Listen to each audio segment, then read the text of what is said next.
The water diviner. कहानी की शुरुआत होती है सन 1919 से। ये वो वक्त है जब वर्ल्ड वॉर वन खत्म हो चुका है। सभी देश अब पूरी तरह से शांत है। ऐसे में ऑस्ट्रेलिया के एक फार्मर को दिखाया जाता है जिसका नाम जोशुआ है। जोशुआ जिस इलाके में रहता है वहां पर पानी की बहुत कमी है, लेकिन वो पानी को जमीन के अंदर खोजने में एक्सपर्ट है। अब जोशुआ अपने घर जाता है जहां पर उसकी पत्नी होती है। उसकी पत्नी कहती है कि हमारे तीनों बच्चे अंदर तुम्हारा इंतजार कर रहे हैं, वो तुमसे कहानी सुनना चाहते हैं। जोशुआ अंदर जाता है, वहां पर कोई नहीं है। दरअसल वर्ल्ड वॉर वन में उसने अपने तीनों बेटों को खो दिया जो अपने देश के लिए जंग में शरीक हुए थे, लेकिन उसकी पत्नी ने अभी तक अपने बेटों की मृत्यु को एक्सेप्ट नहीं किया क्योंकि उनकी डेड बॉडीज कभी नहीं मिली। लेकिन जोशुआ ने अपने बेटों की मृत्यु को एक्सेप्ट कर लिया है क्योंकि 4 साल पहले उसके बेटे जंग में गए थे और अब वर्ल्ड वॉर वन खत्म हो चुका है और अगर उसके बेटे जिंदा होते तो अब तक वो घर वापस लौट चुके होते। जोशुआ की पत्नी बार बार उससे कहती है कि तुम पानी ढूंढने में एक्सपर्ट हो, आसानी से तुम इस बीहड़ में पानी ढूंढ लेते हो, पर अब तक तुम अपने बेटों को नहीं ढूंढ पाए। जोशुआ के पास अपनी पत्नी के सवालों का कोई जवाब नहीं होता।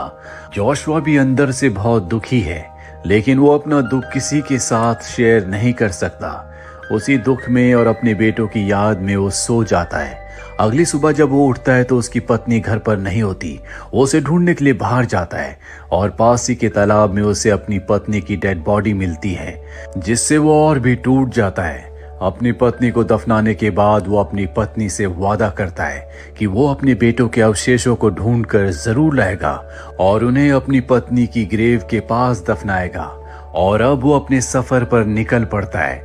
रास्ते में उसे याद आता है कि कैसे वो एक बार अपने तीनों बेटों के साथ तूफान में फंस गया था। उसने अपने तीनों बेटों को एक चादर से ढक दिया था, जिसके बाद उसने अपने तीनों बेटों को हिम्मत दी थी। दरअसल वो हमेशा अपने बेटों को याद करता है। 3 महीनों का लंबा सफर तय करने के बाद वो इस्तांबुल पहुंच जाता है, जहां पर एक बच्चा उसके पास आता है और कहता है कि आप हमारे होटल चलिए जहां पर रहने की खाने की अच्छी व्यवस्था है। लेकिन वो जल्द से जल्द गलीपोली जाना चाहता है जहां पर उसके तीनों बेटों ने जंग लड़ी थी। वो एक पुलिस ऑफिसर के पास जाता है और कहता है कि मैं गलीपोली जाना चाहता हूँ। पुलिस ऑफिसर कहता है कि वहां पर किसी भी आम इंसान को जाने की इजाजत नहीं है। अगर आप वहां जाना चाहते हैं तो आपको ब्रिटिशर्स की परमिशन लानी होगी। जोशुआ इससे पहले कुछ सोच पाता, वही बच्चा जो उसे अपने होटल में चलने के लिए कह रहा था, जिसका नाम ओरान है, वो उसका बैग उठाकर भाग जाता है। जोशुआ उसका पीछा करता है। वो बच्चा ओरान भागते भागते अपने होटल के पास आ जाता है और जोशुआ का बैग उसे वापस करते हुए कहता है कि मैं चाहता हूं कि आप हमारे होटल में रुकें। जोशुआ उसकी बात मान जाता है। जोशुआ उसकी मॉम से मिलता है जो कि विडो है। दरअसल वॉर में उसके हस्बैंड की यानी कि ओरान के पिता की मृत्यु हो चुकी है। जोशुआ बताता है कि मैं ऑस्ट्रेलिया से आया हूं और मुझे पता चला है कि यहाँ पर रूम खाली है। वो जब ऑस्ट्रेलिया का नाम सुनती है तो कहती है कि यहाँ पर कोई रूम खाली नहीं है। दरअसल जिस जंग में उसने अपने पति को खोया है वो ऑस्ट्रेलिया के खिलाफ थी। और तभी यहाँ पर एक आदमी आता है जो जोशुआ को चाबी दे देता है और अब जोशुआ अपने कमरे में जाता है। ओरान की मॉम जब उससे टॉवल देने के लिए आती है तो कहती है कि शहर में घूमने के लिए बहुत अच्छी जगह है, आपको वहां जाना चाहिए। वो कहता है कि मैं यहाँ पर घूमने के लिए नहीं बल्कि किसी खास मकसद से आया हूँ जिसके लिए मुझे जल्द से जल्द गलीपोली पहुंचना होगा। गलीपोली का नाम सुनकर ओरान की मॉम हैरान हो जाती है। वो कहती है कि वहां पर अब आत्माओं के अलावा कुछ नहीं, वो जगह पूरी तरह से राख में मिल चुकी है। जोशुआ उसकी बात का कोई जवाब नहीं देता। अगली सुबह वो ब्रिटिश हेडक्वार्टर जाता है जहां पर वो ब्रिटिश ऑफिसर को अपने तीनों बेटों की फोटोज दिखाता है और बताता है कि मैं गलीपोली जाकर अपने बेटों के रिमेन्स को अपने देश ले जाकर अपनी पत्नी की ग्रेव के पास दफनाना चाहता हूँ, इसीलिए मुझे वहां पर जाने की परमिशन चाहिए। पर ब्रिटिश ऑफिसर साफ साफ मना कर देता है। वो कहता है कि वहां पर हजारों बॉडीज दफन है और अब वही उनका घर है, तुम्हें हम परमिशन नहीं दे सकते। दरअसल वर्ल्ड वॉर वन में 2 अलग अलग देशों के ग्रुप्स थे और ऑस्ट्रेलिया ब्रिटेन के ग्रुप के साथ शामिल था, इसीलिए उसे ब्रिटिश ऑफिसर की परमिशन की जरूरत है, तभी वो गलीपोली जा सकता है। पर अब जबकि उसे परमिशन नहीं मिली, इसीलिए निराश होकर वो होटल वापस आ जाता है। साथ ही पूरे शहर में ब्रिटिशर्स के खिलाफ लोग रैली निकाल रहे होते हैं, नारेबाजी कर रहे होते हैं, क्योंकि वर्ल्ड वॉर वन में हर किसी ने किसी न किसी को खोया है, इसीलिए उनके दिल में ब्रिटिशर्स के लिए नफरत है। वहीं हमें जोशुआ को दिखाया जाता है, जिससे ओरान के ग्रैंडफादर उसकी पत्नी के बारे में पूछते हैं। वो कहता है कि मेरी पत्नी इस दुनिया में नहीं है। ओरान की मॉम भी वहीं पर होती है। वो जोशुआ से पूछती है, और तुम्हारे बच्चे? जोशुआ इस बात का कोई जवाब नहीं देता। वो समझ जाती है कि उसके साथ कुछ न कुछ गलत हुआ है कि अगर तुम गलीपोली जाना चाहते हो तो तुम्हें किसी फिशरमैन को ढूंढना चाहिए जो तुम्हें कुछ पैसों के बदले गलीपोली छोड़ सकता है। वो उसका शुक्रिया अदा करता है और अपना सामान लेकर होटल से निकल जाता है। जब वो जा रहा होता है, ओरान उसके पीछे भागता हुआ आता है और जोशुआ को एक फोटो देते हुए कहता है कि ये मेरे पिता की फोटो है जो कुछ साल पहले गलीपोली जंग पर गए थे, पर वो कभी घर लौटकर वापस नहीं आए। अगर तुम्हें मेरे पिता मिले तो उन्हें अपने साथ घर ले आना। जोशुआ को समझ में आ जाता है कि ओरान के पिता भी जंग में शहीद हो चुके हैं। उसकी मॉम विडो है और शायद इसीलिए वो ऑस्ट्रेलियन से, ब्रिटिशर से नफरत करती है।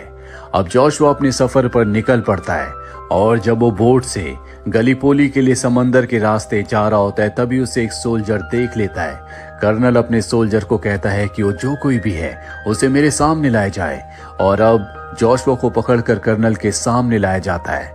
कर्नल बताता है कि हमने खास टीम को बनाया है जो यहाँ पर ऑस्ट्रेलिया के और न्यूजीलैंड के सोल्जर्स की बॉडी को ढूंढ रहे हैं, क्योंकि ये दोनों देश एक साथ मिडिल ईस्ट के सोल्जर्स से यहाँ पर लड़े थे। कर्नल कहता है कि अगर हमें तुम्हारे बेटों की निशानी मिली, हमें उनकी डेड बॉडीज मिली, तो हम वहां पर उनके नाम की एक प्लेट लगा देंगे। जोशुआ कहता है कि मुझे पता है कि मेरे बेटे आखिरी वक्त में कहां पर थे। वो मैप निकाल कर कर्नल को उस लोकेशन के बारे में बताना चाहता है, और जब वो मैप निकाल रहा होता है तो उसके बेटों की तस्वीर नीचे गिर जाती है। कर्नल उसके बेटों की तस्वीर देखकर उन तीनों को पहचान लेते हैं। वो जोशुआ से कहते हैं कि तुम वापस जाओ, अगर हमें कुछ पता चला तो हम तुम्हें इन्फॉर्म करेंगे। लेकिन जोशुआ वापस नहीं जाता, वो बीच पर ही बैठा रहता है। कर्नल अपने सोल्जर से कहता है कि उसे कंबल और खाने के लिए कुछ दे दो। यहाँ पर एक मेजर भी होता है जो कि टर्की का है। दरअसल वो यहाँ पर कर्नल की मदद के लिए आया है, क्योंकि वो इस पूरी लोकेशन को जानता है कि जंग के दौरान ये एक दूसरे के खिलाफ लड़े थे। और अब मेजर कर्नल से कहता है कि हमें जोशुआ की मदद करनी चाहिए, क्योंकि ये इकलौता फादर है जो अपने बच्चों को ढूंढने के लिए यहाँ पर आया है, और जहाँ पर उसके बच्चों ने जंग लड़ी थी मुझे उस लोकेशन के बारे में पता है। मैं जानता हूँ कि उन्हें ढूंढना बहुत मुश्किल है, पर फिर भी हमें एक चांस लेना चाहिए।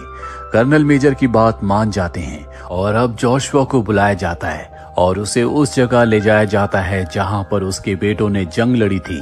यहाँ पर हमें जंग के वक्त को दिखाया जाता है जहां पर जोशुआ के तीनों बेटे लड़ रहे होते हैं। तभी उसके एक बेटे आर्थर का पैर माइन पर आ जाता है, एक ब्लास्ट होता है जिससे वो जख्मी हो जाता है। उसके दोनों भाई उसे कवर फायर देने के लिए आते हैं और तभी दुश्मन गोलियों से उन्हें छलनी कर देते हैं, जिससे उसके दोनों बेटे शहीद हो जाते हैं। यहाँ पर जोशुआ के दोनों बेटों के अवशेष मिल जाते हैं। जोशुआ उन्हें देखना चाहता है, लेकिन कर्नल मना कर देते हैं। लेकिन अब भी जोशुआ के बेटे आर्थर के अवशेष नहीं मिले, पर अब वो अपने दोनों बेटों के अवशेषों को ऑस्ट्रेलिया वापस ले जाना चाहता है। पर कर्नल उसे समझाता है कि तुम ऐसा मत करो, तुम्हारे बेटों का अब यही घर है, उन्हें यहीं पर दफना दो। वो कर्नल की बात मान जाता है और अपने दोनों बेटों को पूरे रीति रिवाजों के साथ वहां पर दफना देता है। रात को जोशुआ को सपना आता है कि उसका बेटा आर्थर जंग में शहीद नहीं हुआ था, वो अब भी जिंदा है। अगली सुबह उसके पास मेजर आता है जिसने जोशुआ के सरनेम पर गौर किया होता है। मेजर जोशुआ को एक लिस्ट दिखाता और कहता है कि कुछ लोग अब भी बंदी हैं और इसमें शायद तुम्हारा बेटा भी है, यानी कि तुम्हारा बेटा आर्थर हो सकता है कि अब भी वो जिंदा हो और वॉर प्रिजनर्स के साथ हो। ये सुनकर उसे बहुत खुशी होती है।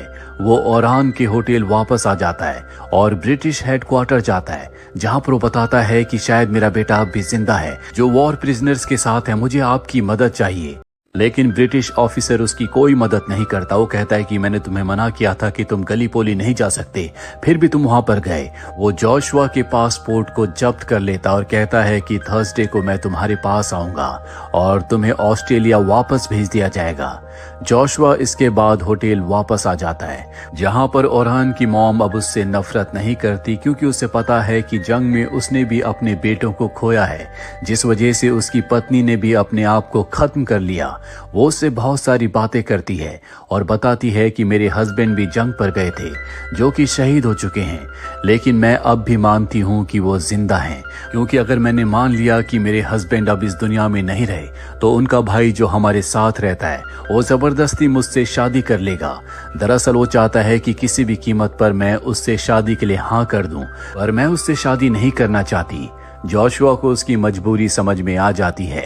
अब अगले दिन ओरहान की मॉम को उसके हस्बैंड का भाई जो उससे शादी करना चाहता है वो उस पर हाथ उठा रहा होता है, तभी वहां पर जोशुआ पहुंच जाता है, जो उसे उठाकर फेंक देता है। वो कहता है कि मैं तुमसे बदला लूंगा। ओरहान की मॉम भी जोशुआ पर गुस्सा हो जाती है। वो कहती है कि तुमने हालातों को और भी खराब कर दिया है, तुम हमारे होटल से चले जाओ।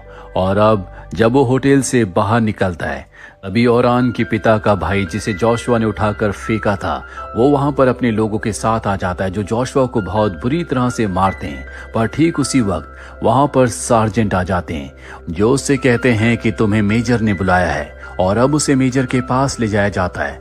मेजर बताता है कि हमारे देश के ऊपर ग्रीक्स ने हमला किया है और अब वो हमारे देश के बहुत हिस्सों पर कब्जा कर चुके हैं। ब्रिटिशर्स हमारा इसमें कोई साथ नहीं दे रहे, इसीलिए खुद हम उनका मुकाबला करेंगे। अगली सुबह हम वहां के लिए निकलेंगे और मुझे पूरा विश्वास है कि तुम्हारा बेटा भी हमें वहां पर मिल सकता है, तुम भी हमारे साथ चल सकते हो। जोशुआ उनके साथ चलने के लिए तैयार हो जाता है, लेकिन फिलहाल वो होटल वापस आ जाता है, जहां पर वो ओरहान की मॉम से मिलता है, जो उससे माफी मांगती है और कहती है कि तुम्हारा बैग जो यहाँ पर छूट गया था, मेरे बेटे ओरहान ने उसे तुम्हारे कमरे में रख दिया है। दरअसल अब तक जोशुआ ओरहान से बहुत करीब हो चुका है, उसने उसके साथ बहुत वक्त बिताया है। वो ओरहान की मॉम से बहुत सारी बातें करता है। अगली सुबह यहाँ पर ब्रिटिश ऑफिसर आ जाता है, जो कि जोशुआ को ऑस्ट्रेलिया वापस भेजना चाहता है, और इससे पहले कि वो जोशुआ तक पहुंचते ओरहान की मॉम की मदद से वो यहाँ से भाग जाता है और मेजर के पास जाता है, जिसके बाद ये सब के सब ट्रेन से इस जगह से निकल जाते हैं। रास्ते में मेजर उसे एक बैट दिखाता और कहता है कि मुझे जंग के मैदान में मिला था, मुझे लगता है कि ये कोई हथियार है। जोशुआ बताता है कि ये हथियार नहीं है, बल्कि ये क्रिकेट खेलने का बैट है, इससे खेला जाता है। वो सार्जेंट को क्रिकेट के रूल्स बताता है। तब ये रास्ते में एक जलते हुए गांव को देखते हैं, समझ जाते हैं कि ग्रीक्स ने गांव के ऊपर हमला किया है और अब ग्रीक्स इनकी ट्रेन के ऊपर भी हमला कर देते हैं। सभी लोगों को मार दिया जाता है। मात्र 3 ही लोग यहाँ पर बचते हैं, जिसमें एक मेजर, एक सार्जेंट और एक जोशुआ होता है। जोशुआ क्योंकि ऑस्ट्रेलियन है, इसीलिए वो उससे बाद में निपटने का तय करते हैं, पर अब वो मेजर को मारना चाहते हैं। ग्रीक ऑफिसर मेजर को मारने वाला होता है कि जोशुआ बैट से उसके ऊपर हमला कर देता है। ये दोनों के दोनों यहाँ से भाग जाते हैं, पर सार्जेंट मारा जाता है। इसके बाद मेजर और जोशुआ भागकर एक टाउन में आ जाते हैं, जहां पर जोशुआ एक विंडमिल को देखता है और बार बार इस विंडमिल को उसने अपने सपनों में देखा था। वो समझ जाता है कि ये एक तरह का एक संकेत था कि उसका बेटा उसी जगह पर होगा जहां पर विंडमिल है। वो यहाँ के लोगों से अपने बेटे आर्थर के बारे में पूछता है। दरअसल अब इस टाउन के लोग सब के सब ग्रीक के डर से यहाँ से छोड़कर जा रहे होते हैं। वो बताते हैं कि जिसने इस विंडमिल को बनाया है वो चर्च में है। जोशुआ भागकर चर्च में जाता है, जहां पर उसके सामने उसका बेटा आर्थर होता है, जो अपने पिता जोशुआ को देखकर बहुत खुश हो जाता है।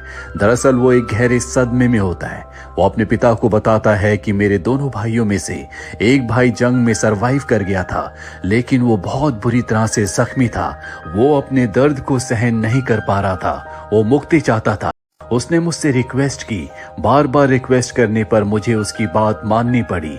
मैंने उसे मुक्त कर दिया और इस बात का गम आज तक मेरे दिल में है। इसीलिए मैंने तय किया था कि मैं कभी अपने घर वापस लौट कर नहीं जाऊंगा, इसीलिए मैं घर वापस नहीं आया। जोशुआ कहता है कि तुम्हारे बिना अब मेरा इस दुनिया में कोई नहीं है, तुम्हारी मॉम भी इस दुनिया में नहीं रही, तुम्हें मेरे साथ घर ऑस्ट्रेलिया वापस जाना होगा। आर्थर उसकी बात मान जाता है, लेकिन तभी यहाँ पर ग्रीक सोल्जर अटैक कर देते हैं। ये वही सोल्जर होते हैं जिन्होंने ट्रेन पर अटैक किया था। मेजर भी यहाँ पर आ जाता, वो कहता है कि हमें यहाँ से निकलना होगा।